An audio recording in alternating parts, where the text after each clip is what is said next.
Okay, part E, writing linear equations. Every time you are writing linear equations, if you ever see that instruction, write the equation of a line, anything like that, you will always need a point and a slope. Every single time. And then once you have a point and a slope, then you can put it in point slope form, which is y minus y coordinate is slope x minus x coordinate, and you're done. You leave it just like that. So you get a point and a slope, then you just throw it into that formula, and that's all you have to do. The first problem is going to be painfully easy because I explicitly gave you both the slope and the point, and so all I've got to do is take those two things, put it in point slope form. Y minus y coordinate is slope x minus a -1, which is +1, and you can stop there. If you want to put it in slope intercept form, then you can distribute the 3, distribute this 3, and move that 6 over.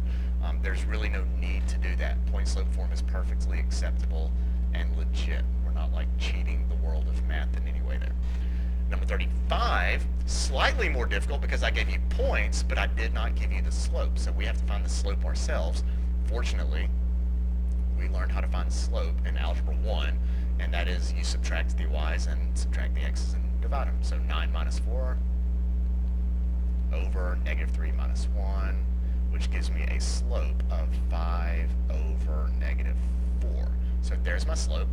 And then as far as the point, you just have to choose one of the 2 points. It does not matter which one you choose.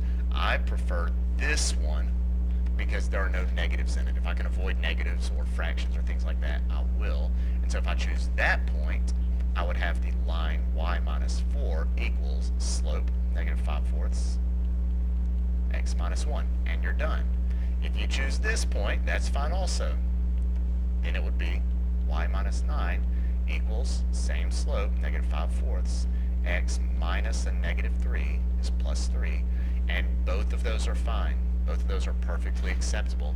So you can do one or the other. You don't have to do both of them, but they are both perfectly fine answers. 36. Let's see. Again, I gave you a point. I did not explicitly give you the slope, but I did say that we are perpendicular to this line. Well, a long time ago, you learned the difference between parallel and perpendicular. If lines are parallel, they have the exact same slope. That's why they're parallel. They have the same slope. If they're perpendicular, well, then the slopes are not exactly the same, but they are negative reciprocals. So one would be positive something, the other would be negative something.